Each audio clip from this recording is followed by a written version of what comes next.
Good morning po. Good morning. Pakibati ang katabi. Sabihin mo, good morning sa'yo.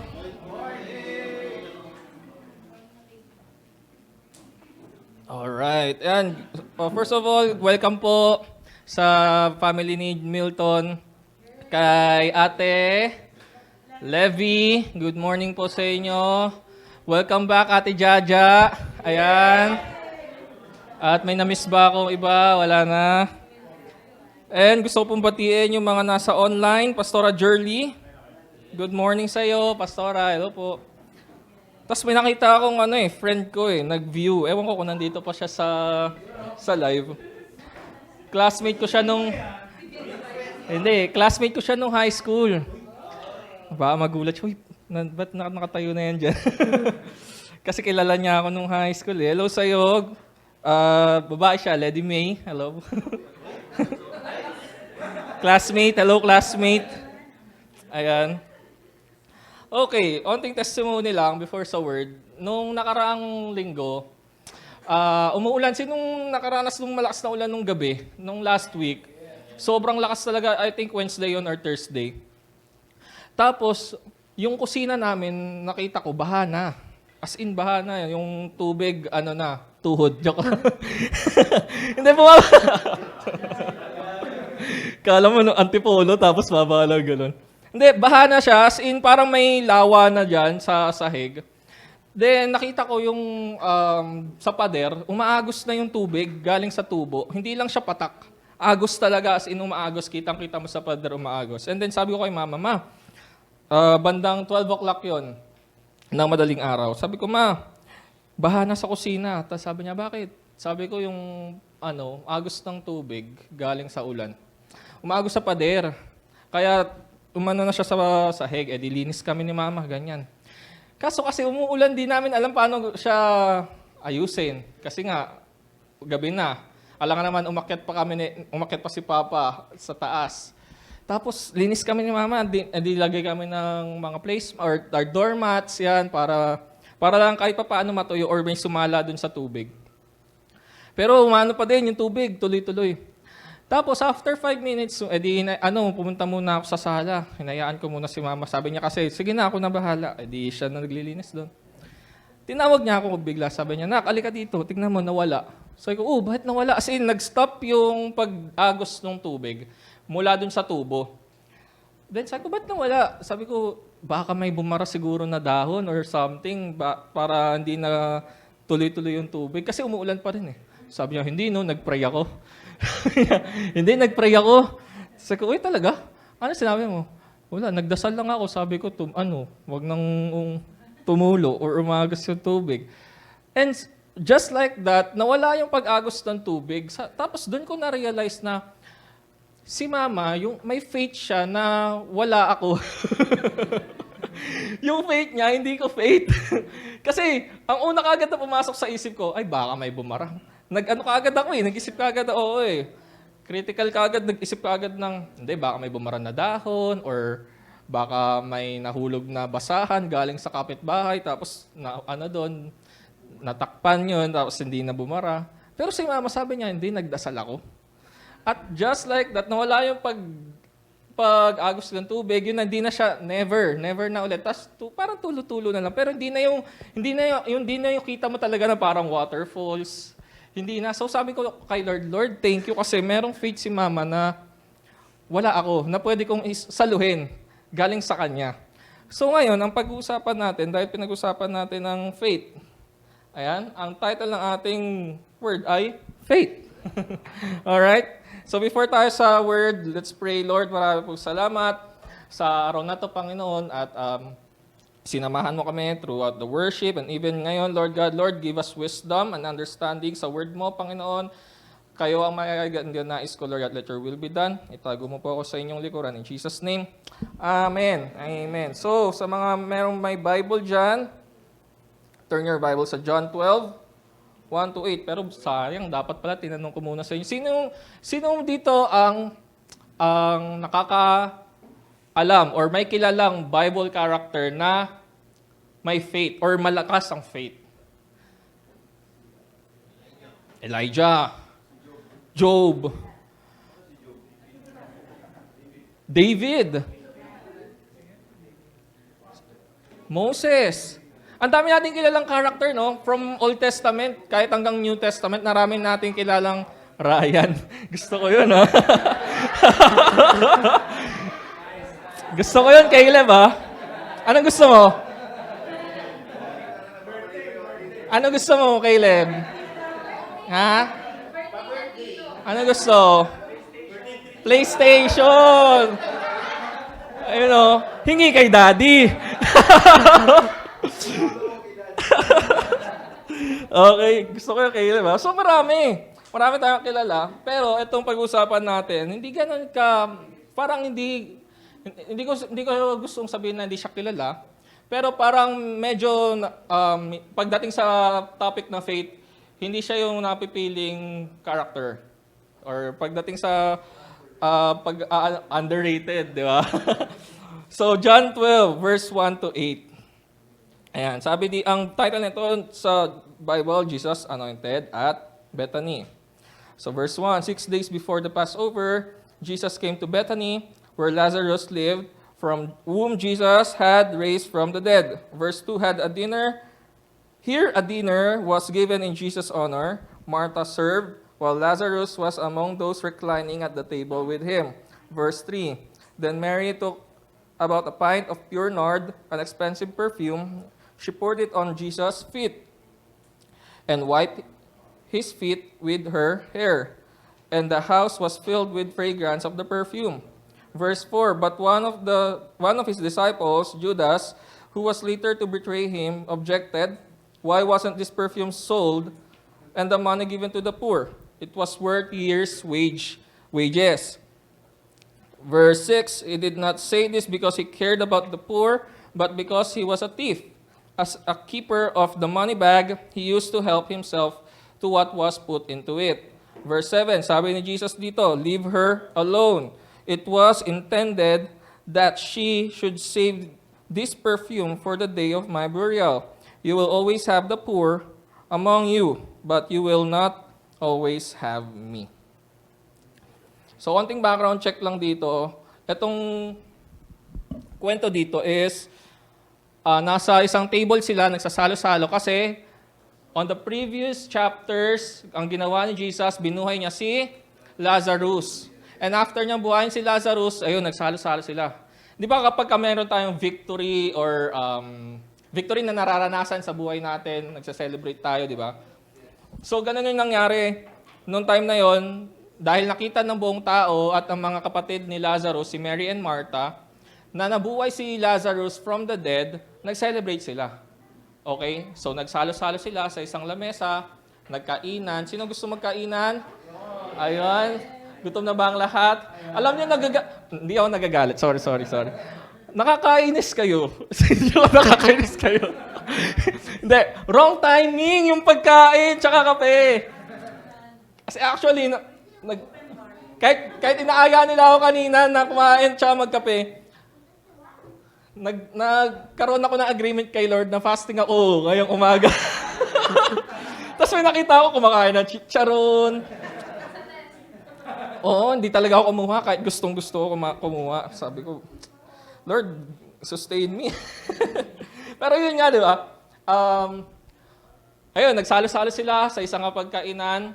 Tapos nandun si Jesus, yung 12 disciples, yung mga nakakita kung paano binuhay ni Jesus si Lazarus, andun si Mary and Martha. Si Martha nagsiserve ng pagkain, ganyan.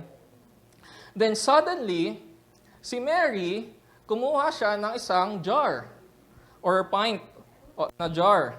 Ang laman nun is perfume. Sa ibang translation or sa ibang book, sa Mark ata yun or Matthew, ang tawag doon is alabaster jar. Kumuha si Mary ng alabaster jar, laman nun is very expensive perfume. No, ang halaga daw nun is parang years' wages, isang taon. So, gaano ba kalaki ang sahod natin sa isang taon? Let's say, for example lang 100,000 ang sahod natin sa isang taon. Ganon kahalaga yung perfume or ganon ka yung worth ng perfume. And then suddenly, itong si Mary, kinuha niya yon, binuhos niya sa paa ni Jesus. Kumbaga, di ba kahit nga yung maliit lang na perfume natin kapag natapon, sayang. Di ba? Sayang eh. Kahit nga minsan alcohol lang eh. Natapon mo eh, uy sayang yung alcohol. Di ba? Nagtuturuan kayo dyan. Di ba? Pero ito, let's say, for example na lang yun, 100,000 worth na perfume sinayang lang ni Mary, tapos binuhos niya sa paanan ni Jesus. And then sabi bigla ni Judas, uy, ano ginagawa mo? Nagsasayang ka ng perfume. Kasi nga, pwede yan ibigay sa may hirap. Di ba? Sabi niya, sa may hirap. Pero kasi siya, kumukupit lang siya. Kumukupit siya sa pera ng, kumbaga, sa kaban ng bayan. Ano? Pero ito, ang gusto kong matutunan natin sa story ni Mary is yung faith niya. Pagdating sa ginawa niya or sa action na ginawa niya towards Jesus. Okay? So, meron akong 4 points dito at magpo-focus tayo sa verse 3. Ano yung verse 3? Then Mary took about a pint of pure nard, an expensive perfume. She poured it on Jesus' feet.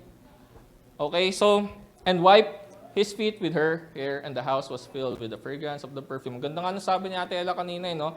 That yung bitterness natin throughout the week, mapalitan ng sweetness tuloy. New word yun, ah. New word. Okay.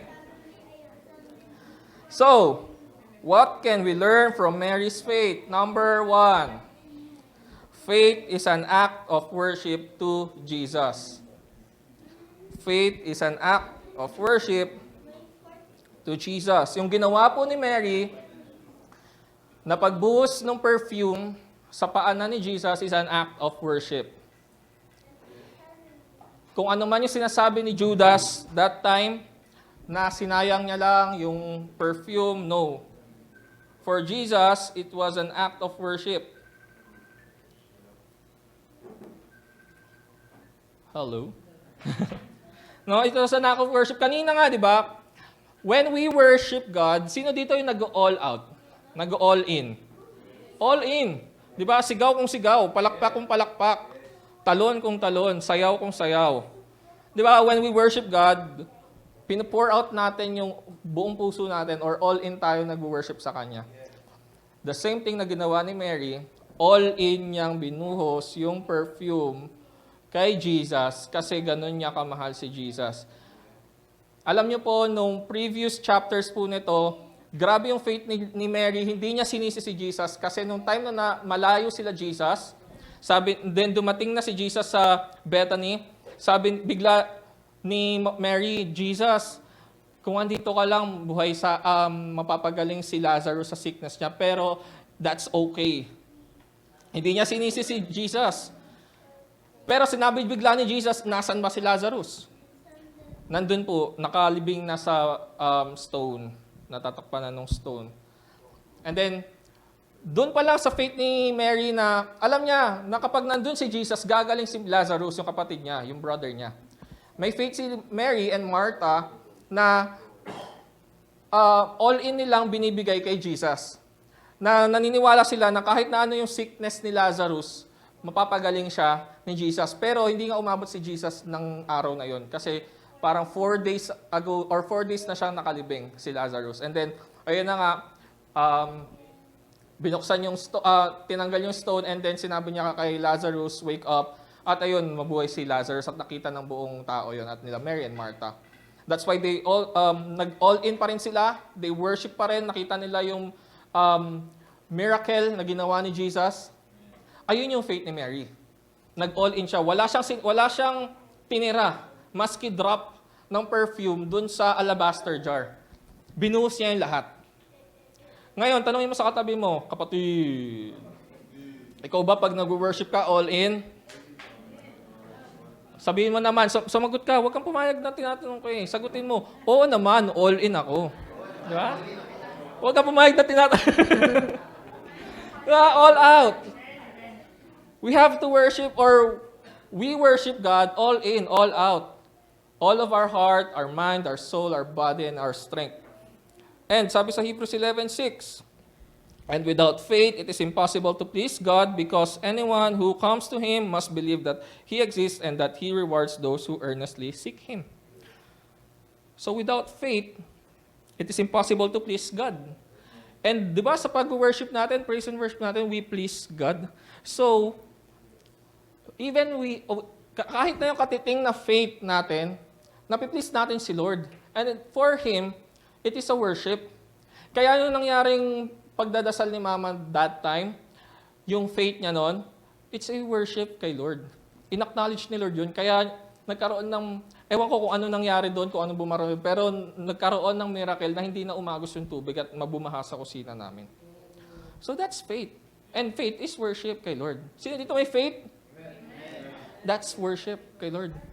So even you're just, hindi porket sinabi nating worship, kailangan mo kumanta, no? Not all the time worship is singing eh. Minsan worship is yung pagsaserve kay Lord, that's worship. Yun nga, yung faith, that's worship. Trusting the Lord, that's worship. Talking with the Lord, that's worship. Communicating with the Lord, that's worship. Praying, that's worship. So, faith is worship. Sabi mo, faith is worship. So that's number 1. So ayun yung una natin matutunan sa ginawa ni Mary. That faith is an act of worship to Jesus. So number 2, faith is a shield to stop the fiery arrows of the enemy. Ito, nung ginawa ni Mary yung action niyang yon, na binuhos niya yung alabaster jar sa paanan ni Jesus, anong sinabi ni Judas? Stop. Sayang yung ano. 'Di ba? Inanuhan niya kaagad si Mary, pinigilan niya kaagad. Tapos kung ano-ano kaagad na sinabi niya, no? Although dito sa context na to, Judas is not the enemy. The evil spirit behind Judas is the enemy. So sa panahon natin ngayon, yung mga fiery arrows, ito yung mga salita na natatanggap natin sa buhay natin na negative. These are the words na umaatake sa atin. Negative. Minsan personal, minsan sa family natin, na minsan sasabihin sa'yo na wala kang mararating. Di ba? Minsan sasabihin na hanggang diyan ka na lang. Those words are fiery arrows from the enemy.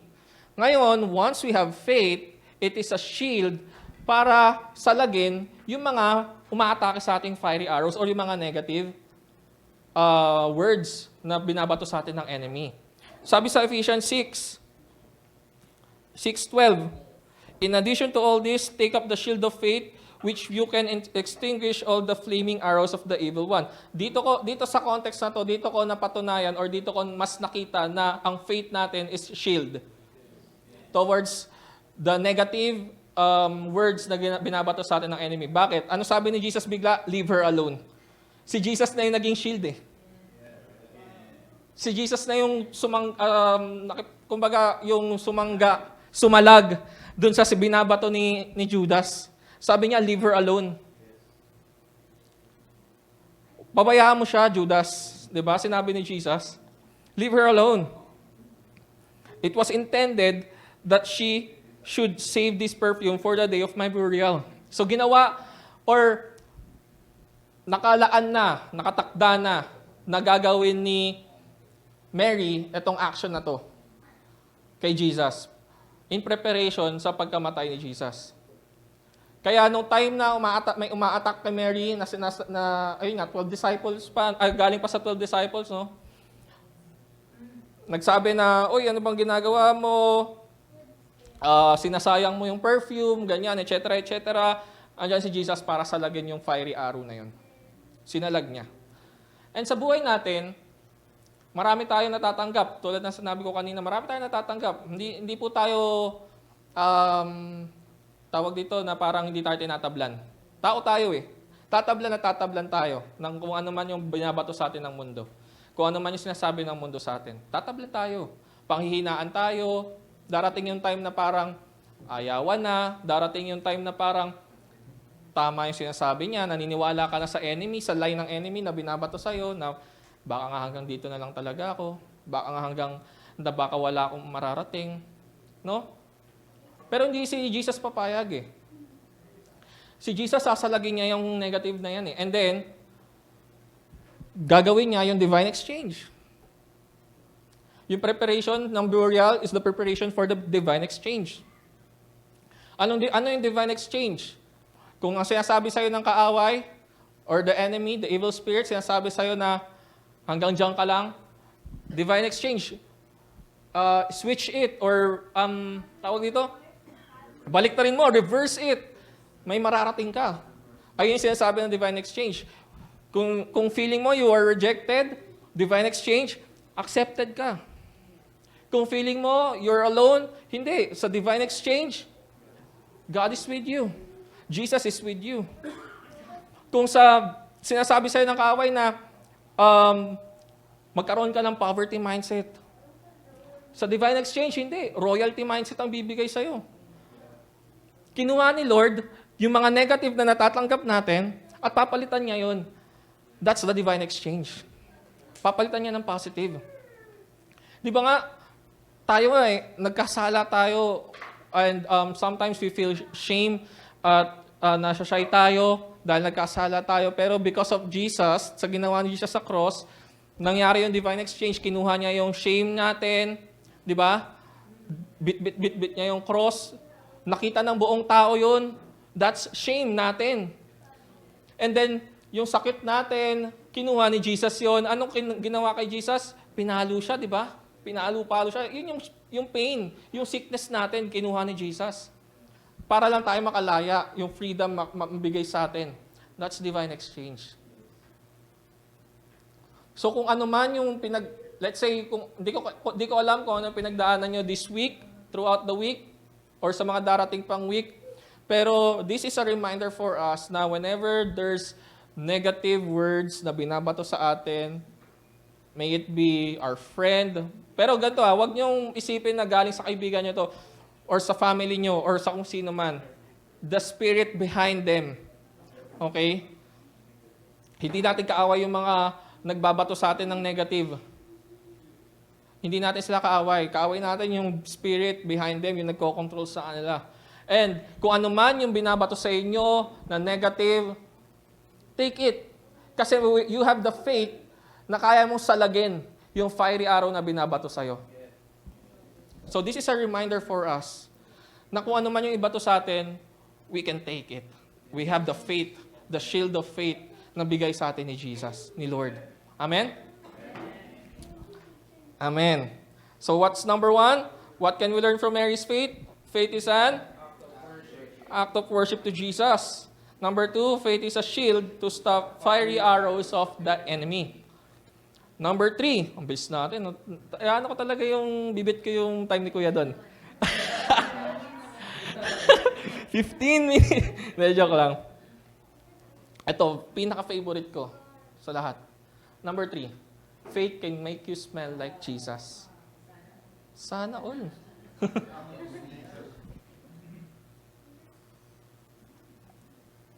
Sabi doon, sa verse 3, di mo? Balik tayo sa verse 3. Then Mary took about a pint of pure nard, an expensive perfume. She poured it on Jesus' feet and wiped his feet with her hair. And the house was filled with the fragrance of the perfume. Ito ang point na gusto kong iparating po sa inyo. Kung bakit faith can make you smell like Jesus. Sino dito ulit may faith? Taas ang kamay. At alam nyo ba, yung faith na meron kayo can make you smell like Jesus? Uwe. Totoo po, no? Ito.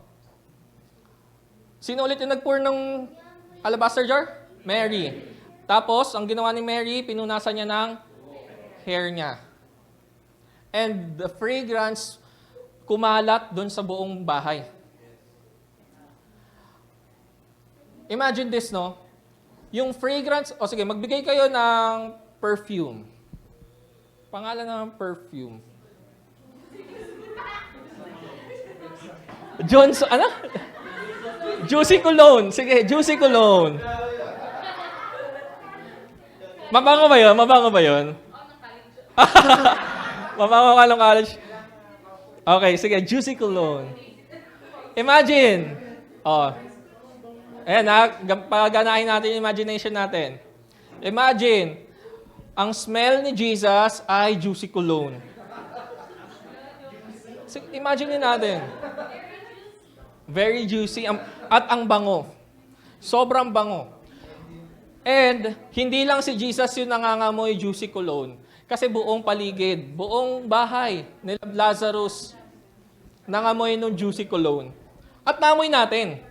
Naamoy nila Shane, naamoy nila Milton, naamoy si Jesus. Kasi nangangamoy sa buong paligid, no? Pero ang bukod tanging tao na kasing amoy lang si Jesus ay si Mary. The only person who smelled like Jesus was Mary during that time. Wala nang iba. Not the 12 disciples, not Martha, not Lazarus, but Mary. Ano amoy ni Jesus? Juicy cologne. Ano amoy ni Mary? Juicy cologne. Same sila ng amoy. Sino gusto nun? Mamili ka. Sino gusto nun? Kaamoy mo si Jesus o isa ka sa nakikiamoy kay Jesus? Di ba? Gusto natin yung kaamoy natin si Jesus. Gusto natin maging juicy cologne.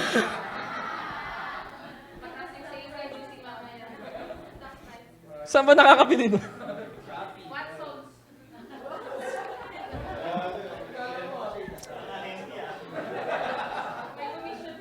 Hindi, nung high school kasi, nung high school ako, yung sikat na pabango, yung sa bench, Atlantis.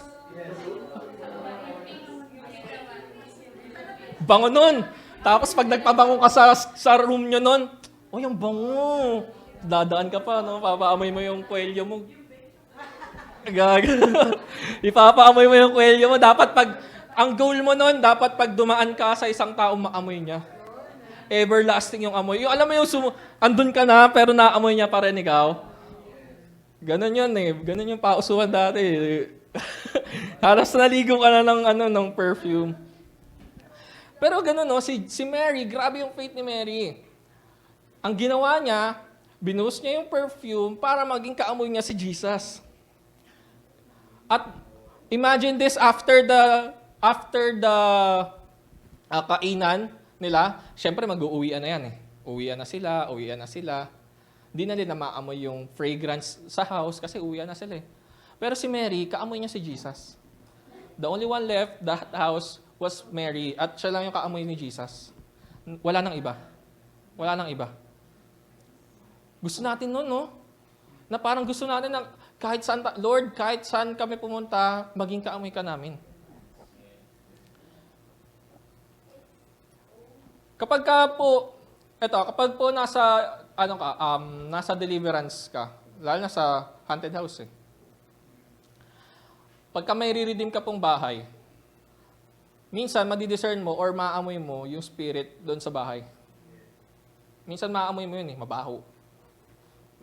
Foul yung spirit, foul yung smell. Hindi siya normal. Kasi mabaho. Tapos maamoy mo yun sa isang area, minsan sa buong bahay. And then once na-redeem mo yung house, mawala yung amoy. Mag-iiba yung atmosphere, mag-iiba yung amoy. Na parang ang gaan na, parang hindi na siya mabigat, parang ang sarap ng pumunta sa sala kasi wala nang nangangalabit sa akin pag matutulog. Alam mo yun, wala nang multo. Multo eh, no?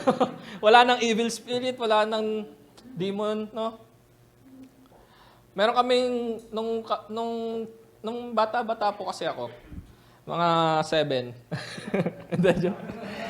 Mga college. Sumasama ako kay pastor. Re-redeem kami ng bahay. Sa Robinson Homes pa yung church nun. Tapos may pinuntahan kaming bahay. Malapit doon sa church. Pagpasok namin doon, parang ang bigat. Tapos, tinanong namin ano po yung nakatayo dati dito sa bahay na to, sa garahe. Ano daw pala yun, may puno doon ng malaking puno. Basta, tas may kinakausap sila doon na nuno. May kinakausap sila doon. Kaya may nagpaparamdam. Tapos pumunta ako sa CR nun kasi parang tinuro sa amin ng pastor, spiritual mapping. Yan. So punta kami doon. Kasama ko si Vince noon, pastor, baka tatlo tayo. Punta kami, hiwalay-hiwalay, sa kwarto sila. Punta akong CR. Pagpasok ko ng CR, gumalaw yung pinto. Gumanon.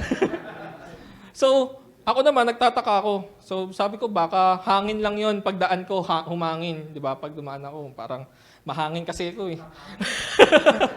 Joke lang. No, dumaan ako, gumanon yung pinto. Inulit ko. Dumaan ulit yung pinto. Ay, dumaan ulit yung pinto. Gumalaw. Tapos ang ginawa ko, dahan-dahan lang akong gumanito. Para walang hangin. Dahan-dahan ako. Gumanon ulit yung pinto. Sabi ko, Pastor, gumagalaw yung pinto, oh. Sabi ko kay Pastor. Tapos ang sangsang ng amoy. Tapos sabi ni Pastor, nagtatanong si Pastor, so parang ang na-receive ata ni Pastor nun, parang tapunan or sinasalvage, doon tinatapon sa area na yun. Nung time ng matagal pa. Yun yung na-receive ni Pastor Ray, kaya ang baho. So pinag-pray namin yung house, ayan, and then tumanggap yung may-ari ng bahay or yung nakatira sa bahay. At nakaramdam sila ng pagbabago. Wala na yung, alam ko meron pang umaano sa kanila sa TV nun eh. Hindi ko na matandaan kung ano. Parang may bumabagabag sa kanila every time na gantong oras. Tapos, yung katulong din nila, parang nakakakita, ganyan. So, pinag-pray, niredeem yung house, and suddenly, yung atmosphere gumaan. Nawala yung bigat. Nawala yung magsangsang na amoy. Tapos hindi na rin gumagalaw yung pinto pag dumadaan ka. No? Ang ano pa nga ni Pastor ng duwende, nakikipaglaro eh. Kasi pag ang duwende, ang ginagawa niya pag sa bahay, iwawala niya yung mga gamit nyo, itatago niya, para makikipaglaro eh. Ganun ang atake niya eh. Atake! Sayang yung charis, no? Hindi nanalo. PBB, sa PBB po yun. Nanonood ng PBB. Atake. So yun, no? Kapag po sa bahay natin, nakaramdam tayo ng ganun kabigatan, activate mo yung faith mo. Kasi yung faith mo will make you smell like Jesus. Magbabago ang atmosphere. Activate mo yung faith mo na tell to this demon, lumayas ka sa pamamahay na to, anoint mo yung place nyo, magsabi kayo ng, kaya nyo na yung gawin nyo sa sarili nyo eh. Hindi nyo na kailangan tawagin si Pastor Ray eh, tsaka si Ate Ella eh. Alam nyo po, may kaibigan ako before, taga Evergreen. Tapos, nag-worship kami bandang 1:00, 2:00, 3:00, ganyan. Tapos, parang ang bigat ng pakaramdam. And then, ang ginawa namin, pinag-pray namin yung buong bahay. Wala kaming oil. Nag-declare kami ng blood of Jesus sa doorpost. Declare kami, blood of Jesus. Ayun lang naman eh, kailangan matandaan. Blood of Jesus sa doorpost. Para mangyari, pass over or lalagpasan ng enemy. Kasi nga, nandun yung blood of Jesus. And sa panahon natin ngayon, ang blood of Jesus is covering sa atin. Sa bahay natin, sa buhay natin. So, nag-declare kami, blood of Jesus. Then, saboy ng asin. Bakit dahil nagsasaboy ng asin? Kasi, sa time nila Elijah, nagsaboy siya ng asin para maging productive yung lawa. Kasi hindi na yun nagagamit, hindi na unproductive na yung lawa eh. Yung land. So, ginagawa lang natin, pag nagsaboy ng asin, para maging productive ulit. Saboy kami ng asin. Ayan, saboy kami ng asin sa bahay na yun. And lastly, yung oil. Anoint yung oil. Kasi it will break the yoke, yung kabigatan, yung oil, okay? Wala kaming oil nung time na yon. Ginawa namin, pinagpapawisan kami, oil to. Oil to. Oil to. Bakit? Faith namin eh. Ayun yung faith namin. Wala kaming oil. Sige, pinagpapawisan tayo. Oil. Pakay kami ng oil. Pinano namin yung oil namin, yan. And suddenly, gumaan yung pakiramdam, yung atmosphere, gumaan.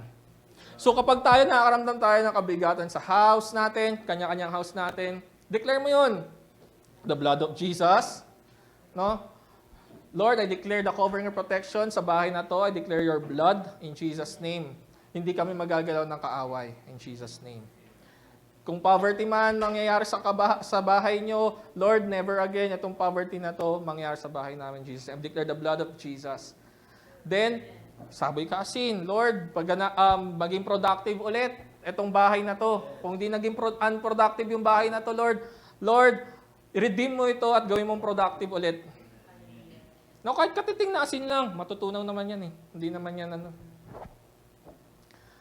Then, after that, mag-lay ka ng oil. Ano, kung meron kayong baby oil, cooking oil, no? Olive oil, juicy oil. No? Or oil natin sa kamay. 'Di ba?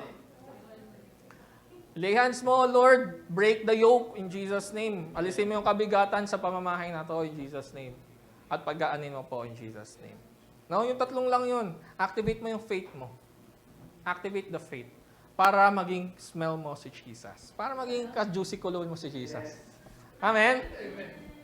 Amen. Sige po, sinong nakakasunod pa? What's number 1? Faith is an act of worship to Jesus. Number 2, to stop fiery arrows of the enemy. Number 3, can make you smell like Jesus. Gustong-gusto ko talaga tong point na to. Gustong-gusto ko talaga to. And number 4, faith can be preached throughout the world. Sabi po sa Mark 14, verse 3, ito yung version ni Mark, nung binuhos ni Mary yung alabaster jar kay Jesus. Mark 14, verse 3, While he was in Bethany, reclining at the table in the home of Simon the leper, a woman came with a alabaster jar of very expensive perfume made of pure nard. She broke the jar and poured the perfume on his head. Then let's jump verse 6. Sabi ni Jesus, "Leave her alone. Why are you bothering her? She has done a beautiful thing to me. The poor you will always have with you, and you can help them anytime you want, but you will not always have me. She did what she could. She poured perfume on my body to prepare for my burial." Verse 9, "Truly I tell you, wherever the gospel is preached throughout the world, what she has done will also be told in memory of her." So, yung ginawa daw ni Mary na action na pagbuhos ng perfume sa paanan ni Jesus will be preached throughout the world. And tayo din po, yung faith natin, yung pananampalataya po natin, or yung pananampalataya na meron tayo, pwede natin maibahagi sa mundo. Hindi lang, kung hindi naman natin kaya buong mundo, pwede natin gawin sa little world natin. Ano ba yung little world natin? It could be sa office, world natin sa office. Pwede natin i-share yung pananampalataya natin, yung fire na meron tayo, i-share sa mga ka-office mates natin. Makita nila kung sino ka talaga. Makita nila, anong meron kay Jovit? Bakit ganito siya?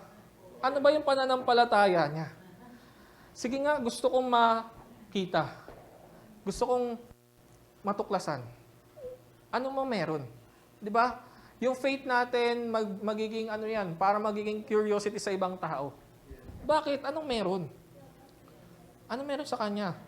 Pwedeng yung small world natin sa kung saan man tayo natatrabaho. Or kung sa school, kung nag-aaral tayo. Pwede sa bahay. No? Kapitbahay natin. So, pwede natin i-share yung faith na meron tayo. It can be preached throughout the world. Kung asan man tayo, dalhin ni Lord. Masashare natin yung pananampalataya natin. Nung nag-office pa po ako sa may Rockwell, kasi ngayon work from home na po ako eh. Nung pre-pandemic, doon kami nag-office sa Rockwell. And nagtanong bigla sa akin tong dalawa kong ka-office mate. Dalawang mami na sila. So yung isa, parang sabi niya, attend din siya dati ng service, ganyan, ng praise and worship, ganyan daw, tayo-tayo, alive. Ayun yung sabi niya. Tapos yung isa naman, Na-curious siya. Sabi niya, ano ba ginagawa sa inyo, Ray? Bakit, paano ba? Kasi open po ako doon. Alam nila na pastor ako doon. Tapos alam din nila yung faith ko. So, tinanong nila ako, Ray, ano bang, buti pwede sa inyo na parang nagtatrabaho ka, tapos pastor ka. Kasi ang alam pala nila, parang pag pastor ka, yun lang talaga. Parang pare, full time ka doon, ganyan. Sabi ko, sa ano naman ni Lord, pwede naman. Kasi paano ko bubuhayin naman, syempre, paano ko tutulong sa antaray ng bubuhayin yung pamilya, no? Kaya pinigil ko paano ko tutulong sa family ko kung wala akong income na nare-receive? So, kailangan ko rin syempre tumulong. Diba? So, sabi ko, sa pagpapastor, di naman ma-shoulder lahat yon ng pangangailangan namin ng bilang isang pastor. So, pinapayagan kami na mag-work. Kung doon kami tinawag ni Lord at tinawag ka rin sa pagpapastor, then that's fine. So, yung sinabi ko sa kanya, and then sabi niya, pwede mo akong pag-pray, Ray, kasi nag-ano din ba kayo ng mga demon-demon? Sabi niya ganun, mga demon-demon. Ayan. Ate, sabi ko sa kanya, ate, nag-ano kami niyan, nag-pray kami para makalaya sa ganong kabuhayan ng mga tao. And sabi niya, kasi na-experience ko na parang, parang sabi niya, parang every month ko na na-experience to. Parang pag natutulog ako, nananaginip ako, pero totoo yung panaginip ko. Nakikita ko sila, nakikita ko yung katawan ko, nakahiga. So sabi ko, ate, yung tawag dyan? Astral. So sabi niya, nag-ano daw siya.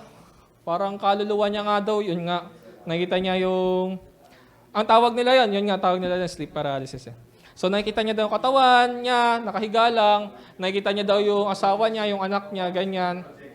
Tapos, pero siya tulog. Aware siya na tulog siya. So sabi ko, ate, pag-pray kita, tapos rebuke natin yung spirit behind dyan. Kasi, hindi yan normal, sabi ko.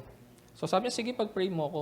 Tsaka kasi parang, before kasi, parang inano kami ng lola namin sa, parang nuno. Parang iaalay, ganyan.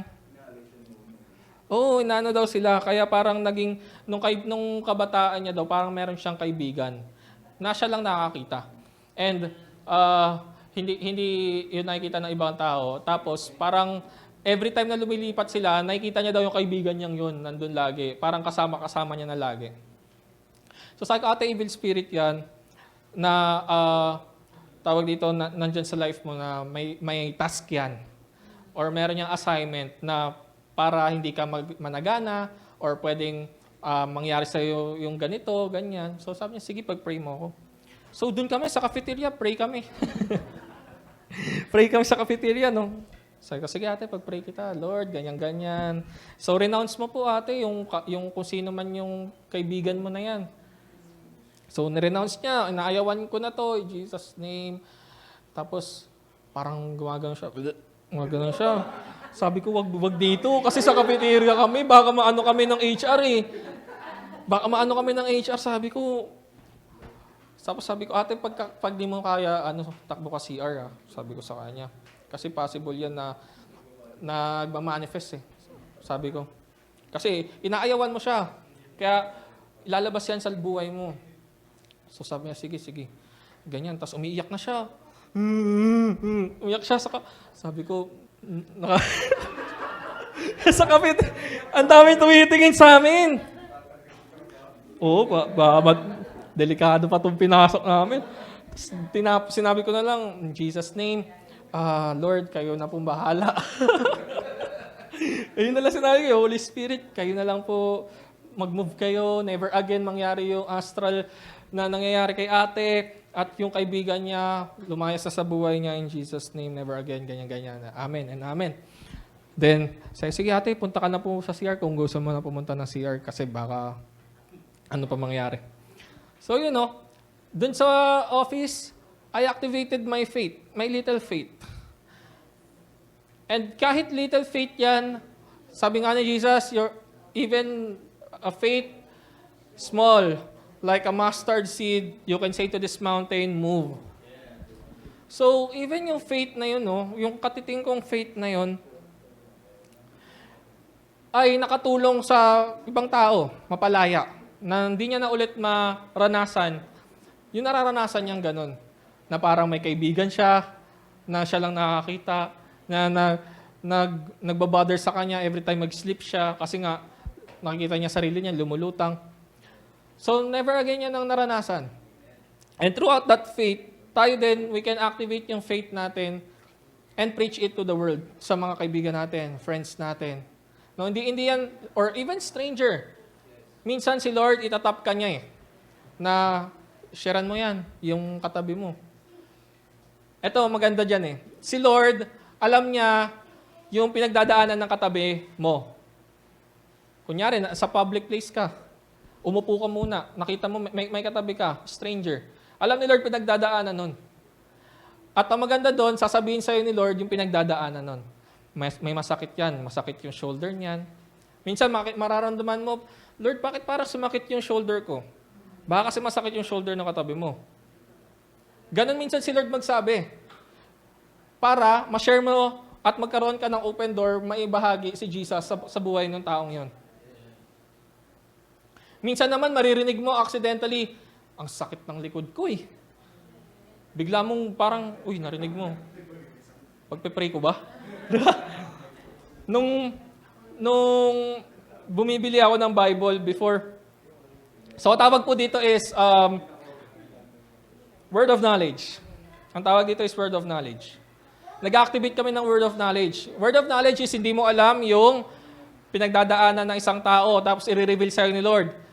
Nasa Bible ba yan? Yes, Jeremiah 33 verse 3, call to me and I will answer and tell you great things, unsearchable things that you don't know. Mga hindi mo alam. Great things and unsearchable things that you don't know. Pwede yung unsearchable things and great things sa buhay mo, or pwede rin sa tao na hindi mo kakilala or sa mga kakilala mo. So yun, nabibili ako Bible. Pipili ako Bible. And then nasa cashier na ako. Ate, babayad na ako. And then sabi ko bigla, ate, masakit ba likod mo? Gulat siya. Ha? Paano niyo po nalaman? Ate, pag-pray ko po yung likuran niyo, masakit yung lower back niyo, no? Oo. Paano mo nalaman? Sabi ko, hindi ko po kayo kilala, hindi ko rin po alam na may masakit sa inyo, pero si Lord, si Jesus, kilala kayo at alam niya masakit yung likuran mo. Kaya sinabi niya sa akin, masakit yung likuran mo. Tinanong ko lang naman kung masakit. Sabi niya, masakit. Sige, pag-pray natin. Pinag-pray namin, in Jesus' name, umalis yung pain, be gone, in Jesus' name. Then sabi ko, ate, check niyo po kung masakit pa, hindi na. Nahiya-hiya pa siya. Kasi syempre, magbibigla yan Pag ginanon mo, magbibigla yan. So sabi niya, masakit pa, ganyan. Pag-pray po ulit natin. In Jesus' name, pain sa lower back, mawala. Sa pangalan ni Jesus. Amen. Ate, check niyo po ulit. Gaganon-ganon siya. Gawin niyo po yung hindi niyo nagagawa dahil masakit. So, yumuyo ko siya. Sabi niya, parang nawala yung pain. Nawala yung pain. And then, sabi ko, ate, hindi po ako yung nagpagaling si Jesus po. Wala po akong kakayahan magpagaling, kundi si Jesus lang po. Ikaw bilang mananampalataya kay Jesus, sumunod ka lang sa sinasabi niya. So minsan pag minsan may ganun parang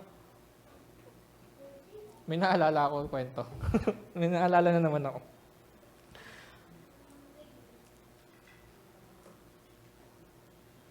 Galing po kaming SM East ng fiancé. Taray. Ni Fayance. Galing kaming SM East. Sabi ko sa kanya, gusto ko ng Dunkin' Donut. Bili tayo Dunkin' Donut. Tapos, pagdating namin sa Dunkin' Donut, ang daming tao. Hindi kami makabili. And then, dun sa bandang pintuan, meron doong mga deaf people, bingi. Dalawa sila. So, nagsa-sign language sila, nag-uusap sila. Pero sa puso ko, gusto ko sila pag-pray. Kaso kinakabahan ako. Pinangunahan ako ng kabe. Parang di ko kaya ipag-pray. Bingi yun eh. Paano pag di siya gumaling? Di ba? Hindi, parang imposible, Lord. Parang imposible.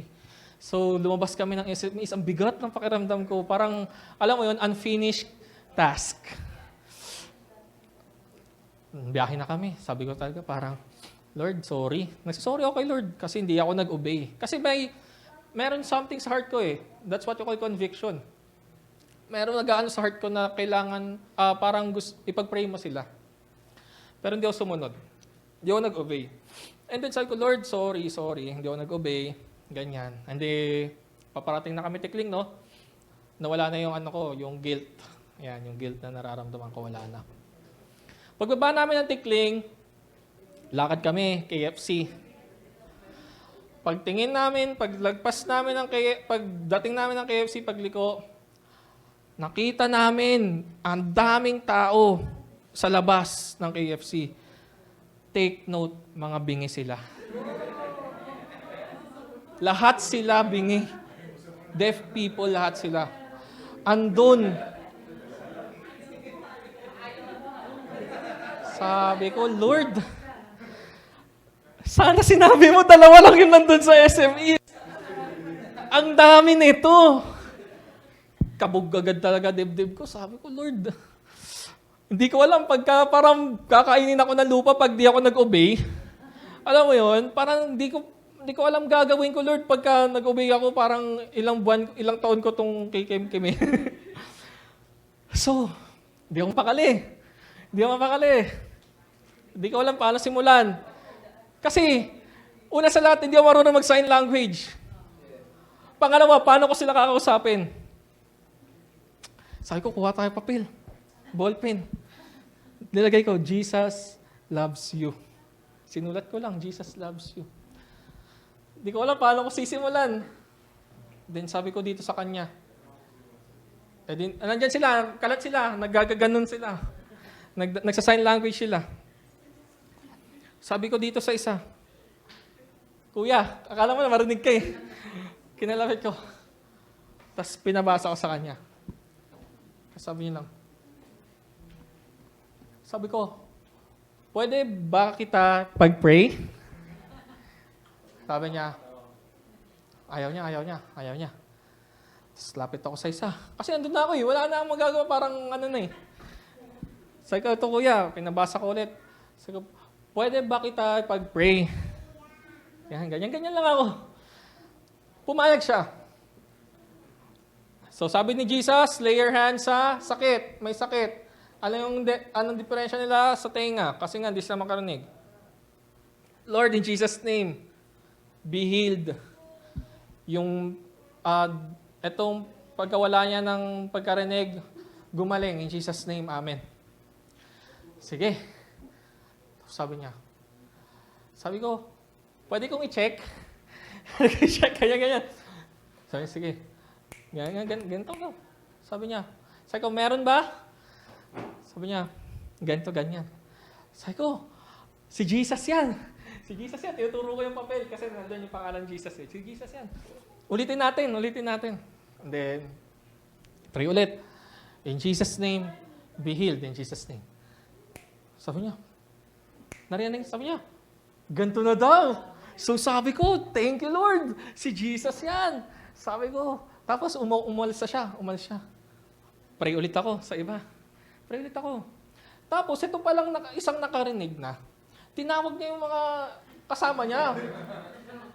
Parang inaano, siya naman. Sabi ko, wait lang. Dito na. Pray ulit. Ayan, ganyan. Tapos, mga ganun sila, ganyan. Sabi ko, dito naman. Nagulat ako, may pila na oh. Nakapila na sila. Basta ganito ako, kasi parang may, may elevated na onte. Tapos ganyan ako. Nagpe-pray ko, in Jesus' name, be God. Yung be healed in Jesus' name, ganyan. Tapos may isa doon na deaf people na, na pinagtatawanan ako. Minamak ako. Parang ginaganyan niya yan. Sinasabi niya sa ibang tao, nakasama niya, ganyan, parang wala. Inaano niya, wag na daw. Tapos lumapit siya sa akin, ginaganon niya ako. Sabi ko, gusto mo pag-pray kita? Tapos sabi niya, Ayaw niya. E di, ito na lang mga nakapila. Di ko na siya pinilit. Tuloy-tuloy lang, tuloy-tuloy. Tapos mas natuwa ako dun sa isa sa pinakahuli. Sabi ko kasi, in Jesus' name be healed. Pagpitik kong ganyan, gulat siya. Kasi narinig niya eh. Ang lakas daw, sinabi niya. Tapos meron palang may lumapit sa amin na parang interpreter. Nakakaano siya. Sabi, ang lakas daw, isa pa daw, sa kabila naman. Pray ulit, in Jesus' name be healed. Ganyan. Tapos mapalakpak siya kasi nakakarinig na siya. So yun yung binigay ni Lord na faith na parang, alam mo yun, from SMEs na 2 tao lang dapat ipagpe-pray mo. Yung faith ko nun is very katiting. Pero, meron pa, sige, ayaw mo ipag-pray yung 2, ibibigyan kita ng madami. Dito mo ipakita kung sino ako. Ganon ni Jesus, i-display yung glory niya, yung power niya. At even dun lang sa maliit na faith na yon, gagalaw si Jesus. Kasama mo si Jesus. Mapipreach mo yung faith mo sa buong mundo or sa mundo or sa mga taong nakikita mo. May gusto pa akong i-share, ganun din blind naman. May bus, may bumabang 2 blind. Sabi ko gusto ko siyang ipag-pray, pero Lord, nakalayo na eh. And then suddenly, may bus na naman, bumaba 5. So ganun. Kasi pinapalagpas ko eh. Yun yung mga time na nakakatuwa eh. Yung humor ni Lord, matatawa ka talaga. So yun, hinabol ko yung 5 yun, pinag-pray ko. And then marami pang iba. So yun very good, Margaux. Yung faith natin can be preached throughout the world. Sabihin mo sa tabi mo, your faith can be preached throughout the world. Yung ginawa po ni Mary na pagbuhos ng alabaster jar ng perfume sa paanan ni Jesus is the faith na even today, alam na alam ng tao. At even today, sa gospel, alam na alam ng tao. That's the faith ni Mary.